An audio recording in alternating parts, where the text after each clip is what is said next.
On Second Shot, we tackle 2 new headlines every week to find out what kind of wisdom the world is dishing out today. And we want you to be a part of that. When you see a headline you want to take a second shot at, or if you're looking for advice, or just want to tell us what you think of the show, email us at secondshotcast@gmail.com. If you like what you hear, rate us on iTunes. This helps us move up in the ratings so more people will see us. And if you want to hear more, subscribe to the show so that the new episodes will get straight to you every single Friday. We love you. Thanks for listening and enjoy.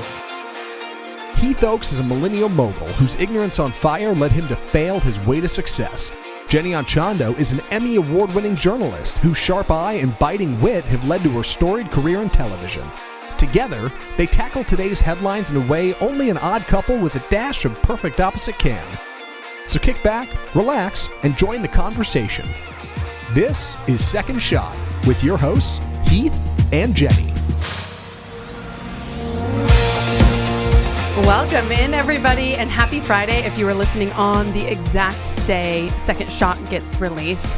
So, Heath is off today, and we brought in an actual broadcasting professional, Amy Vanderhoff, to fill in. Hello, Amy. Hello. Okay, the best part of this podcast so far is listening to Heath read. It's like, is that Matthew McConaughey? Okay, no, like, I cannot get tired of his voice. Can I tell you something? One of our mutual friends, I'm not going to call, well, maybe I will call her out. One of our mutual friends who had listened to the podcast and hadn't met Heath before said, I couldn't tell if he was doing a joke, like a funny voice, or if that was his voice. It's legit, folks. It's legit. That is it. And it's really his accent. And it's charming and it's lovely. But I'm glad he stepped away today because I get to sit next to you, Jenny. So fun. And Matt is here as well, holding it down. Hello. Another broadcasting professional, of course. Exactly. Yes, we're all here. Exactly. We are all here holding it down.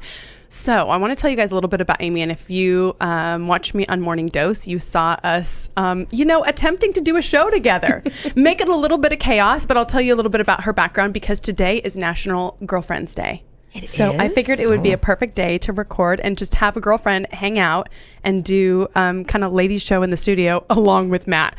So Amy is, like I said, she was on Morning Dose with me, but that was kind of like the small point of her career. It's much, much bigger than that. She has been on HSN and QVC as a spokesperson.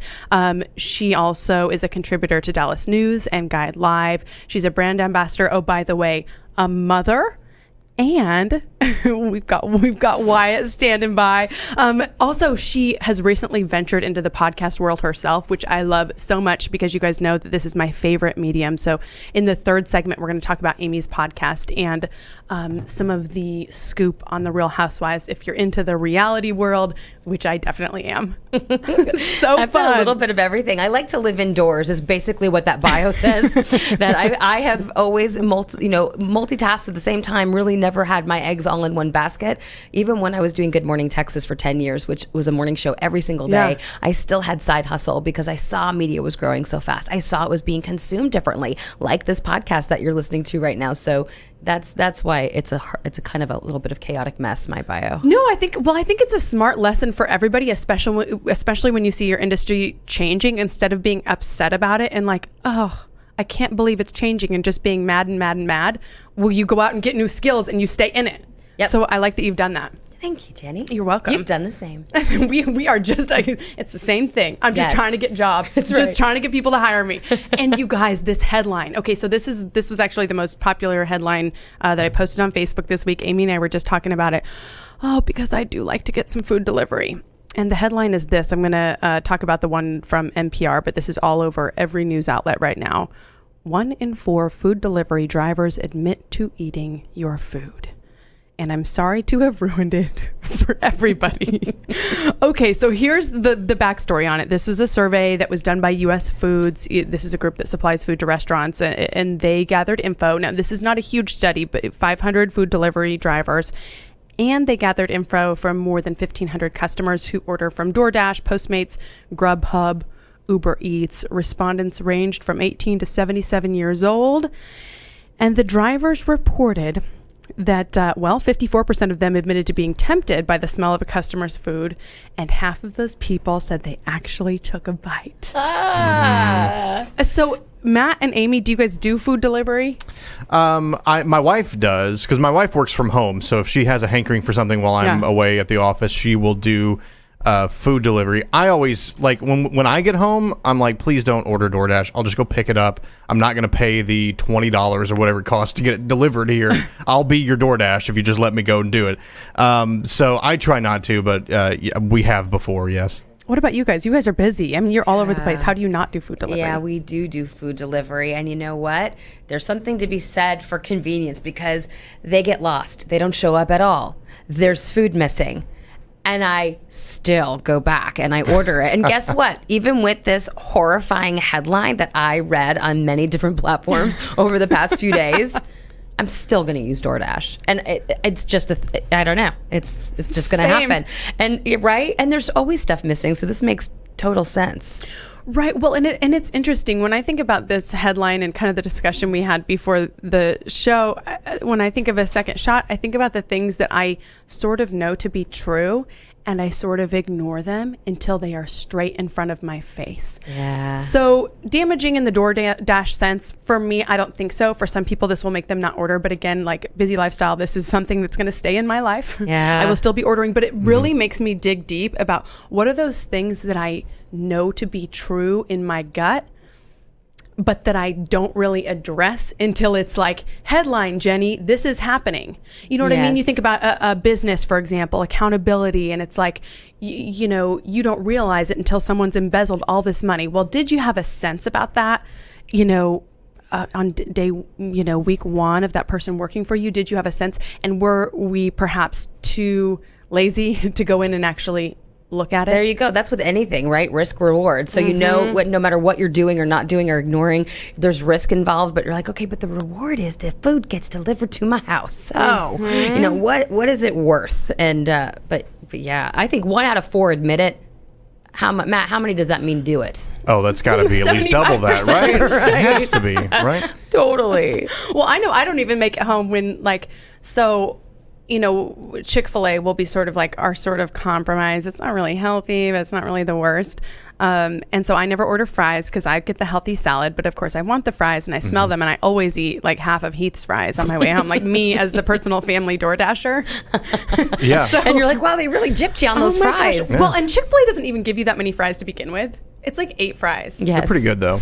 Yes. But the fries have got to be the most stolen item, right? Like of the DoorDash items, that's the easiest thing to nab a couple of them and then go on about. Yeah. I And not don't get- know that I would never DoorDash some fries. I mean, I would never order something with fries and want them DoorDash because they would just not be good when they got to you anyway. Right. Right? Yeah. Like But the I'm sure you're freshness. right. There's plenty of people who do, and that's definitely something you can just grab. So another layer of this is the pizza, because when I posted this on Facebook, a significant amount of people said, oh, well, I wouldn't do it for other food, but I would do it for pizza. And it made me think, was it just because there was a greater assumed safety with pizza, or was there something different about that type of food?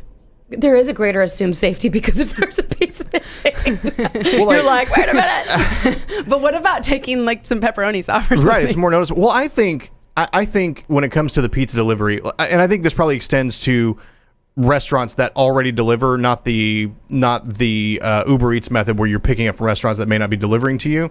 But I think of the pizza delivery person, they work in a pizza shop. They can get pizza whenever they want it, right? They don't need to steal yours in order to soothe that craving. I love that theory. So, like, I feel like it's less likely that a pizza person or someone from a Chinese food place that's delivering. I feel like it's less likely for them to steal it because they can just go back to work and get it. And they're in-house. They have more ownership of the product. They've likely worked there for a while. I think you're right. An in-house delivery, more ownership, probably better integrity, just because they work there every day and they have maybe an allegiance to the person that pays them. Right. Where the delivery people, they don't have an allegiance to really anybody. It's more of a freelance kind of It's a situation. freelance. They're I'm just making money. making their money. I'm getting a fry. Getting a fry. I just Getting mine. hope that in the overarching look at this whole thing, we're looking at what are the things in our life that we're just assuming to be true. I think about this with childcare with Brighton. I'm over, and I know we're both. Amy taught me the term smother mother. That's right. And I fully embrace it now. But certain things we do assume, and maybe we shouldn't.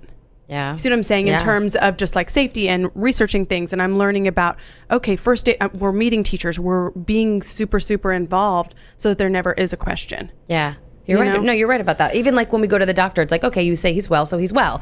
Well, I didn't read anything else about what you checked, and I don't really know. I'm just assuming that you do your job, and I'm not going to minor in the majors. But you're right. There are certain things that we need to follow up with, like, okay, why is this person healthy, or why are they not healthy, or why do I need to get this checked more than once a year? Yes. Oh, I'm a big advocate for just like being an advocate for your own health, because I mean, our physicians are busy too. I mean, they're in and out and in and out and in and out, and this is your, precious little one. So Yes. I'm WebMDing it and actual MDing it. I'll just call you when I have a question.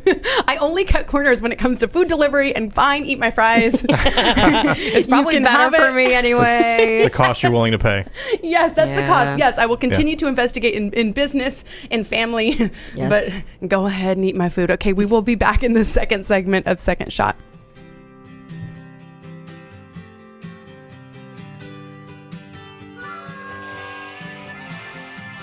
He makes up words, she translates them. Heath and Jenny host more of Second Shot, coming up on RNCN. Ignorance on Fire, a journey of failing your way to success. It is time for you to finally go get my book. You can get it in a hard copy. You can get it through reading it on your iPad or your Kindle, and you can also get it with this beautiful redneck voice of mine in audiobook style at audible.com or anything like that. So Amazon.com, you can download the Kindle or paper, and you can get it on the audiobook style. You've been hearing us talk about it forever, and you've been trying to sit there tell your friends, I'm going to get it one day. Today is the day. Go get it. And it will change your life. Get after it today. Ignorance on Fire, a journey of failing your way to success, written by none other than myself. Thank you, love you, and go pick it up today. Stop. Go now.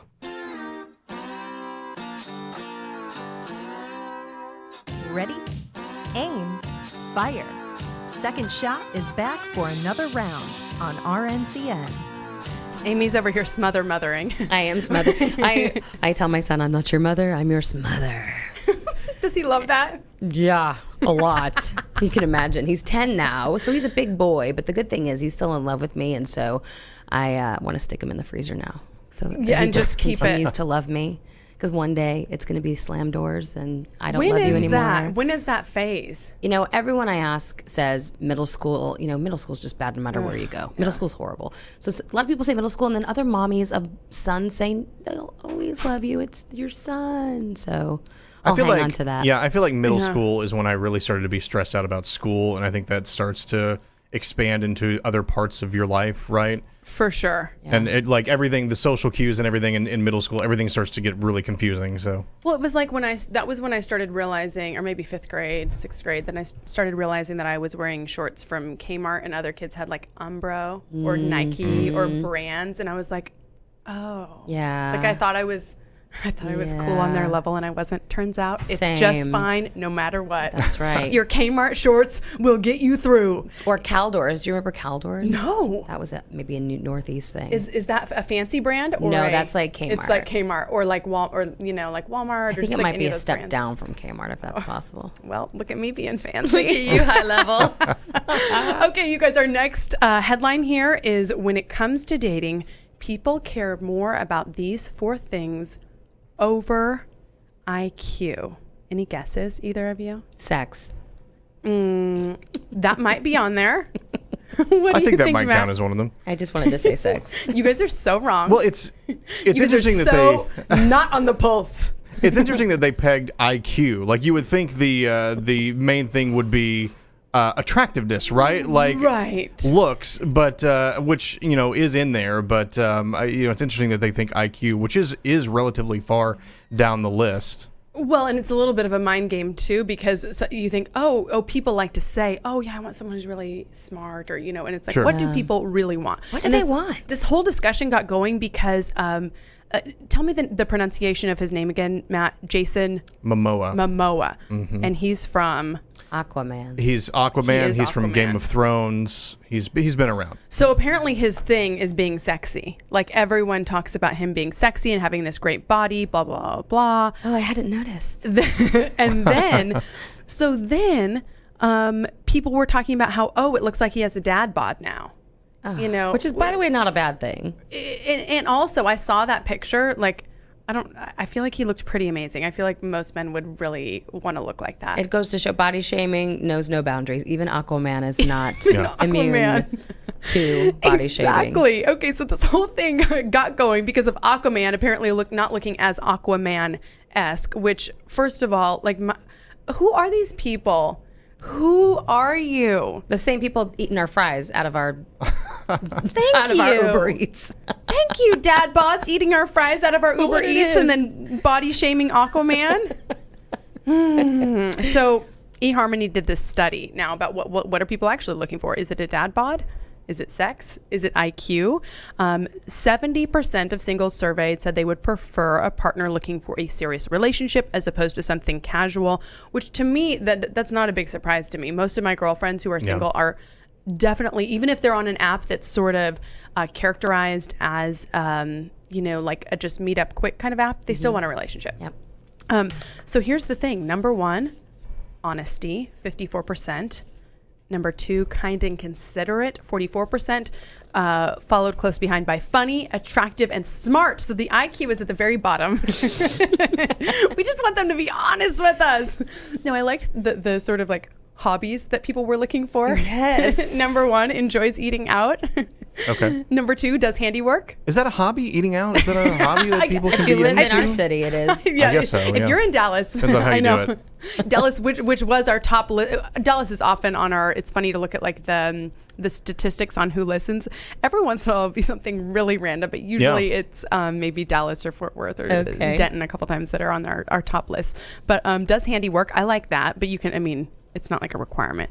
Because I married Heath and he does not do that. He does not. No. Cooks or bakes. 29%. Enjoys nights in and good with kids at the end. Okay, good. We've got problems. You could be dumbass and not good with kids, but if you're honest about it, you're in. Yeah, There you and go. also enjoys eating out is above good with kids. Like, I guess maybe this is for folks who aren't, not everybody they're not wants ready to have kids. They're not ready to have a so- family quite yet. So listen, you guys are both married, yes. Yes. I am a swinging single. I've been divorced 6 years, so I'm going to chime in on this Please do. eHarmony situation. I think because we are dating and consuming people the way we are these days, I can see why honest is at the top of the list. We were all putting our highlight reel out there, right, for people to see, and in the dating space, it's no different. So I think honesty, like, I hope that you're really divorced, and oftentimes maybe you're not. And I hope you say Amen. the age you are, or you work at the place you do, or you are healed from your last relationship. So yes, I could see why honesty is first. And I can see why kind and considerate is next. I mean, I think we're bummed out and worn out by human nature sometimes. We just want someone who's good and honest and kind and considerate. And it's interesting that attractive is not up on that top three. Well, because I think anybody who's tasted real love or experienced that understands that that's not necessarily where it comes from. Yep. I do think you have to have an attraction to your partner. I mean, I'm not going to pretend like, oh, it just doesn't matter at all, but that attractiveness comes from so many different angles. Yeah. It's just such a and combination. it changes over time. It's crazy to me. Yes, I agree with it changes over time for sure. It's crazy to me when people aren't honest about it because it's like, we will find out. How do you think this is going to go? Yeah.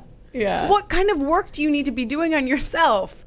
Right. It's really bizarre. Matt, I feel like you had a good second shot on this one. Well, I was thinking about how it extended beyond just dating, right? This is relationships in general. So, I mean, I know we tie a lot of things to the work life because, you've got your personal life and you got your work life, but For sure. look at those qualities and tell me if honest and kind does not sound like a good employee or a good employer. Like, wouldn't you rather have someone who's maybe not the most skilled in their job, but they're honest about their abilities. They're honest to if it's customer facing, they're honest to the customer or the client, and they're kind to people.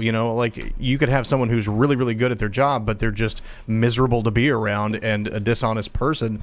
And to me, that seems like a negative overall than someone who maybe is less skilled but has better other qualities. I love that second shot, by the way. You just described my nanny.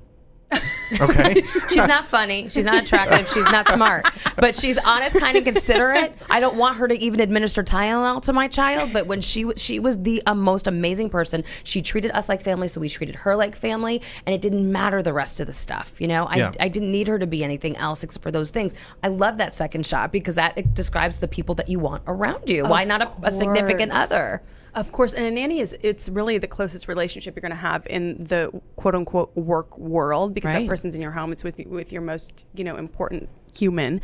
So I think of honesty, which in a high level business sense, also relates to being self-aware. And I do sincerely believe that self-awareness can trump anything else because that person then has the ability to reflect and then pivot.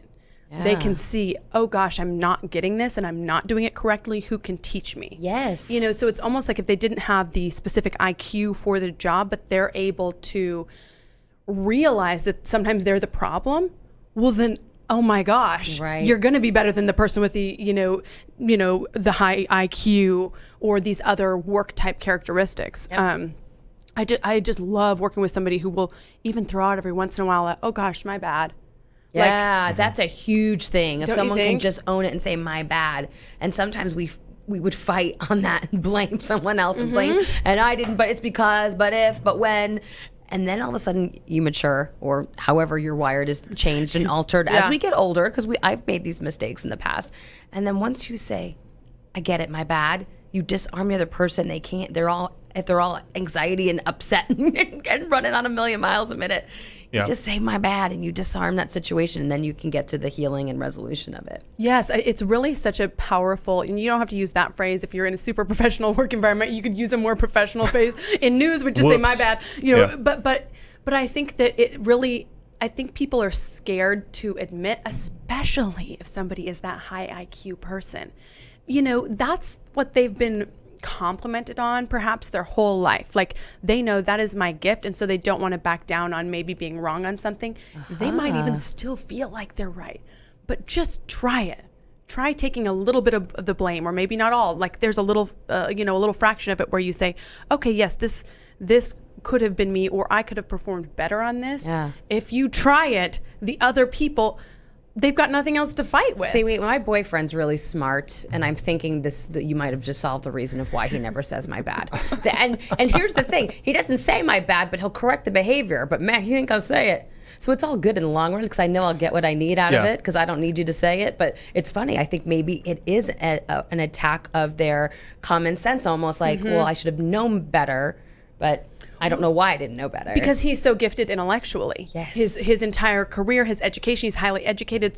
So people, I don't have that. So I don't have that worry of like, I need to seem smart to everybody. But it is so true when somebody is intellectually gifted, because that's for however long, that's how they've, earned their reputation, earned their living, earned the respect and clout and such. So, but I'm glad he knows that. He does have self-awareness though, because he changes the behavior. He does. You're right. Well, and also think about, this is a phrase that I use quite often in this line of work is, I'm not the right person for this. And think about how getting ahead of those mistakes and just knowing that we work in a very competitive business. We're trying to get people to come work with us. We're trying to get people to, use our services. But I can recognize when I'm sitting across the table from a client and I hear what they're saying, I could easily be dishonest and say, yeah, we're going to do everything for you and we're going to make it all great. And knowing in the back of my head, this is probably not going to work out right. Or I could say right then, I don't think I'm the right person for this. Either I don't think this is the right place for you, or I don't think I'm the right producer for you and you should talk to somebody else.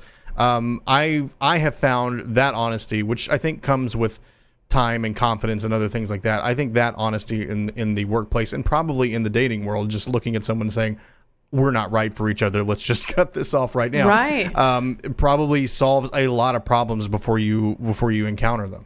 Oh, I love that, because then you're avoiding a potential, broken relationship with that potential work partner. Yeah. You're avoiding a bad review, all those different things when you see it. Well, I'm going to start using that like for dishes. I'm not the right person for that. I'm not the right person to mow the lawn today. You're going to have to look elsewhere. Right. Yeah. I don't think I'm your best candidate. I have other qualities. I do. Yeah. However, I think you're going to need to outsource this. Yes. You guys take that and run with it. In the third segment of Second Shot, we're going to do our new question of the week and talk to Amy about her new podcast.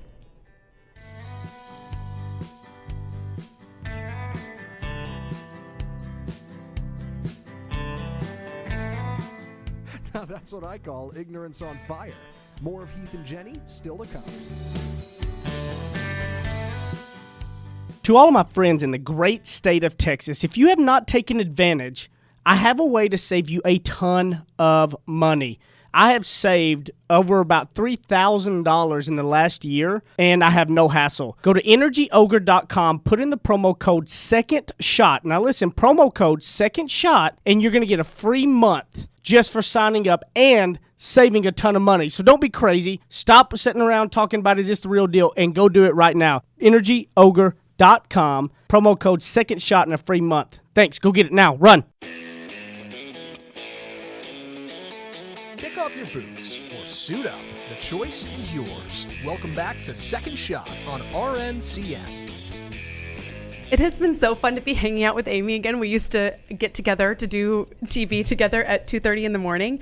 And now we're doing it on the podcast. And we've just been coming up with excuses to hang out. We hosted an event together earlier this week at Elizabeth W. Boutique. Yes. Which was so fun. And then next week, We're Yeah. hosting co-emceeing an event. So if you need a dynamic duo, For reals. we are right it. here. It's a twofer, folks. I We are. know. If you don't like one of us, you still have one shot. That's right. Right? That's right. If one of us is terrible, the other one will definitely step in. That's it. I always say, like, working with you as a talent was like, flying with the trapeze with the net underneath you, because I knew, like, if I served it, you'd return it. And if I picked it up, you would, Amy. if I dropped it, you'd pick it up. So, yeah, it's nice to work with a co-host, because in this industry, it's not always the case. It's not. Well, because sometimes we're coming in at different levels of experience. Sometimes they're new, or sometimes they're over it. I mean, there's just a million different things that Yep. can happen. Okay, so we started our segment a couple weeks ago that people have been enjoying our little question of the week. So I wanted to read a couple of responses from last week's question, which is, what is the one skill you wish you had and why? And I liked Amy's response. She said, I need more handy woman skills, so I don't have to hire people to fix things around my house. Yeah. I like that. That could have been me, because I own a house by myself, and it's always a disaster. That might have been me writing Might have in. been Amy. She's like, or someone come and fix my house. Yeah. Kim said finance. Javier said he wished that he had the gift of music. I'm with you on that. Another one said, dance. I'm a terrible dancer. My wife said that I was born with 2 left feet. Violin. I wish I could read women's minds. Oh. From Terry. So thank you for all the responses. And this week's question sort of relates to our last story. And so we're asking you, what is the top quality you look for in a colleague? What do you guys think? What do you look for? Aside from obviously me, Amy. I have to say Amy in that way because when Brighton first said Amy, she'd go, And then, Amy? and it's funny enough, that is how my son refers to you. And I'm like, he's like, are we going to see Emmett today? So that's your name for him. It was so sad when Brighton started saying it normal. Just Yeah. Amy. Like, no. No, Amy. You have to say it with vigor. Amy. Oh my God, cutest kid ever. Thank you, Amy. You're welcome, Em. Okay, so Matt, what are you looking for in a colleague? What's the top quality? For me, I think it has to be, I'm trying to think of how to word this. Maybe someone who's humble or a lack of pride, because that has been the thing that has, I think, undermined a lot of efforts in a lot of different places that I've worked, where you can't talk to them honestly about their work. You can't talk to them about, things that they should change. And quite often, even if they're really good at what they do, it's hard to interact with them in a way where you can feel like colleagues and peers. I feel like someone who comes into a job with a lot of pride, when you should have pride in your work, but a lot of pride in themselves, and thinks that they're infallible and thinks that whatever decision they make is the correct decision. Wait Yeah. a minute. It sounds like you used to work with my ex-husband. I won't comment on this. Ego is big in this business in general. There's a lot of people with big egos. Yeah. But, well, we don't. Typically, this industry does not draw well-adjusted people. If you have noticed. So true. But I think I think Like, that's who would want to do this? Who would think yeah. they should do this for a living? I know it. you've got to screw loose already if this is your chosen profession. Yeah, I think that's the thing that has I've encountered so often. And here and also back in my time in traditional media and other places, it's if I can find someone who's humble and who's willing to listen to other people and is willing to accept that stuff, then I think that's invaluable to me. What about you, Amy? What do you look for? I think I'll second that, because being in an industry where, especially if someone's unhappy, and if they're unhappy because they think they can do it better than everybody else, nobody's getting it right, and if they just did this, if someone becomes unhappy, no matter how talented they are, they become a cancer and they spread. And then all of a sudden, morale and welfare takes a hit. And I think that could be from ego, like you're saying, not willing to, be one of a group and stay in your lane. So I would say, if you are not happy at a job, you should go. Definitely. Even if it's not fair, even if you think you're right, because then morale and welfare takes a hit. Yeah. That's smart. That transition's so hard to do. It's hard to leave a comfortable job thinking, I think I'm better than this. But I'm the cancer. Yeah, right, exactly. Yeah, no, I think that's so smart. I love what both of you said about this, and I agree with the ego thing. I would say probably for me, on top of that, it would be just self-motivated, hard worker. I find it very challenging to work with somebody who needs to be constantly given little carrots, little nuggets in order to kind of keep them going. Okay. And it's a frustration. It can be a frustration point for me because I'm not somebody... I don't have a lot of qualities, but I'm definitely self-motivated. You have a lot of qualities. You know what I mean? Like, it's not like I've got this whole, Rolodex of skills, but I'm definitely somebody who's going to show up, work hard, bring it. And when somebody doesn't, it's hard for me to comprehend that. Yep. And so, the other thing too, it sort of like goes with self-awareness. Same thing with self-motivation. You can get over a lot if somebody is just like bringing it for themselves and ready to work hard. Yep. So that's our answers. Go into the Facebook page or onto the Second Shot Instagram page and let us know what you think. Speaking of that Instagram page, it still has fewer followers than my dog. So if you'd like to follow. To be fair. Oh my God, now I got to make sure I follow because I might be part of the problem. It's at Second Shot Podcast. We haven't been very active on it. I was kind of trying to figure out what are we going to do with it? How are we going to manage it? So it's nothing fancy, but we do like to interact with everybody. Well, now we have one more follower. See what I mean? Not it's very following weak. Oh no. I was not following the podcast. Wait, hold on. Does Were the you following the podcast dog? follow me? Probably not. But we're going to follow you the back. podcast does not follow the Vanderoff. So It's going to follow you back. It's going to follow you back. All If right. you guys follow us, we will follow you back because we want to creep in on all of our listeners. Yes. So this is what I've been waiting for this whole show, Amy, is to, first of all, welcome you into the podcast world and invite you to talk about your podcast because it's such a fun one. And really, I think a good balance to this one. We get kind of serious on this one, and you do too to a certain extent, but it's also Yeah. just really funny. It's fun. Okay, so my podcast, I Don't Give a Rip. That's the title. I Don't Give a Rip, which is the token phrase of Mama D. Simmons, found on Bravo's Real Housewives of Dallas. So Mama D, who's 78, her daughter Deandra, and I do a podcast every week. And it was born again from this phrase that she uses on Real Housewives of Dallas. So, how do we make this time well spent? We kind of talk a little bit about everything. I kind of position myself as the moderator. Yeah. This mother and daughter relationship is so particular that sometimes it takes needs a someone. moderator. Yeah, it needs a moderator to kind of get all of the goodness out and keep them from killing each other. They truly love each other. They're a great family. I've known them for a long time, but throwing me randomly in the mix works. And we talk a little bit about everything, their personal struggles. We talk a lot about intense topics like depression and how they both have suffered. And then, of course, we talk housewife stuff and relationship and sex. In fact, Mama D, first of all, having a 78-year-old on a podcast is unique as it is. But the fact that she is desperate to date younger men is another. And, of course, Deandra's like, don't date men I would date. Right. It's controversial between the two of them, right? Yes, and I'm like, we need to get some bachelors up in here and figure this out. She really wants to date someone 15, 20 years younger. Well, but there's a certain essence and spirit to her personality that is so youthful. Yes. And maybe there is a man her age that also has that youthful essence. But otherwise, it's like it's going to be a hard match because she is such a go-getter. She's such a go-getter. doing a podcast. Right. Most of my girlfriends in their 30s and 40s still haven't figured out how to download the podcast app. So Mama D is just She's awesome. far and above. Now, does it get dramatic in the podcast studio itself? I know it does on the actual Real Housewives show, but is the podcast studio tense? There's no chair throwing or anything, but there are moments where it's, Mama D will say, Deandra, let me speak. Now, I gave you your turn.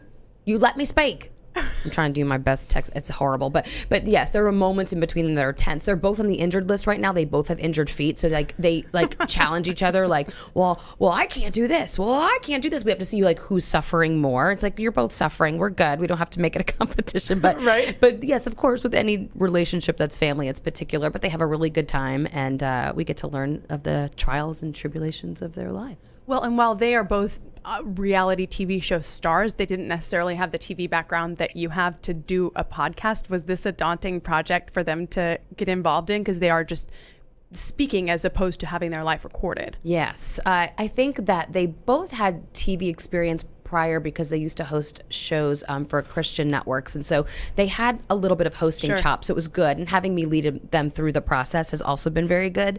But for me, I was minoring in the majors when I first started too. I'm a broadcast personality from a different realm. So I had to learn the ins and outs of podcasting too. Even though I did radio before too, it's still a different beast. I love it. I think you're so smart to be getting in on this. And I think that all of my broadcasting friends, or even non-broadcasting friends, people who just have an interest in something should start a podcast, because people think that it's too late. Like, oh, there's so many already.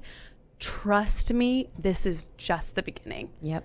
This is just the beginning. I hope to have 5 more podcasts that I'm hosting myself. There we go. Too. I mean, I love don't know it. how, I love but I'm it. going to, just because I think it's such a fun medium. I think it's so easy for people to listen and get connected with you while they're running, or while they're in the carpool line, or while they're getting ready in the morning or something like that. It's just more accessible to me. Yeah, and anybody who follows these two on the television show gets to already see such a good slice of their personality, and then they tune into the podcast and they get all of the behind the scenes stuff and the day-to-day stuff that their fans can't get enough of. I feel like I've learned so much about Southern culture from it, or just, I guess I've learned a lot from my husband. I'm not from Texas. I simply came here for a job and then never left.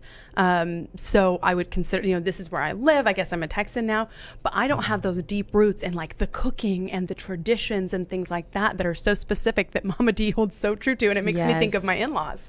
Oh, okay. Yeah, right. And they cook everything from scratch. And I think that's kind of the sneak attack. You would think, this pampered, well-to-do little girl who had a very wealthy family, very affluent. You would think, she doesn't cook. Well, she does, and she cooks well, and she hosts parties, and she doesn't have them catered, and she provides for everybody. She's quite the hostess, and more so than me or anyone that I know in my social circles. She's really good at it. It's amazing. Really quickly, I know that we have to wrap up, but I want to hear what it's like behind the scenes at when you're doing the HSN shows and stuff like that. So you guys maybe have seen, if you watch any of the shopping channels, you've probably seen Amy.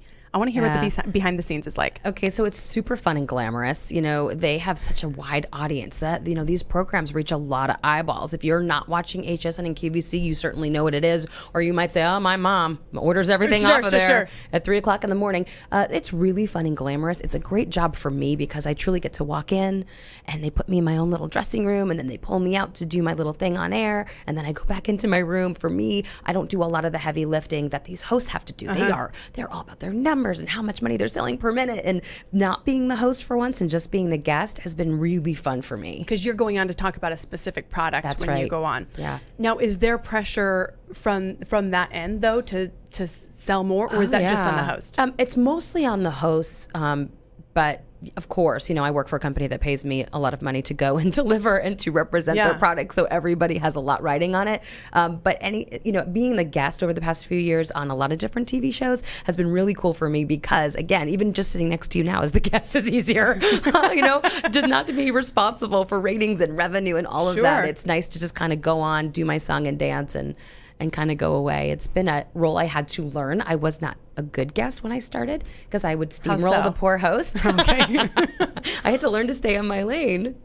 That's interesting. So it would appear that, oh, she's doing the same stuff, but really that was a big pivot for you too, to be, okay, I'm going to come on here and talk about it when they ask me about it. That's right. I'm gonna speak when spoken to and wait my turn. Words to Live by Amy Vanderhoff. Okay, so tell everybody where they can find you, follow you, all that good stuff so that they can stay connected with you. Stay connected. Listen to I Don't Give a Rip. We have a new episode every Wednesday at 10 a.m. And on social media, it's at Amy Vanderhoff on Twitter, Instagram, and Facebook. And Vanderhoff is OEF, as in Frank at the end. I don't know why there's so many vowels at the end, but it's Vanderhoff. Amy Vanderhoff. Just are. You guys go find Amy online. Okay, Matt, what about you and your dog videos and pictures? Where can they find you? As always, you can find me at Matt Stoker 1, and that's the numeral 1 on Instagram. I think that's probably the best place to follow me. And of course, I'll be in the Facebook group. I post the new video or the new episode every week there. So like, comment on that, and check me out. Reach out to me there. Amy, I love any excuse to be able to hang out with you, especially on air. So thank you for coming on. Same, and you're So welcome. fun, so and fun, so I don't know, Heath, I'm comfortable in this chair. I mean, watch Watch out, out. buddy. Coming for you. You can find us in the Second Shot group, that private Facebook group, or on our really sad, pathetic Instagram account. Also, make sure to subscribe, rate, review, all that stuff. It helps us go up in the rankings. And Jenny and Chondo on any social media. And we will talk to you next week.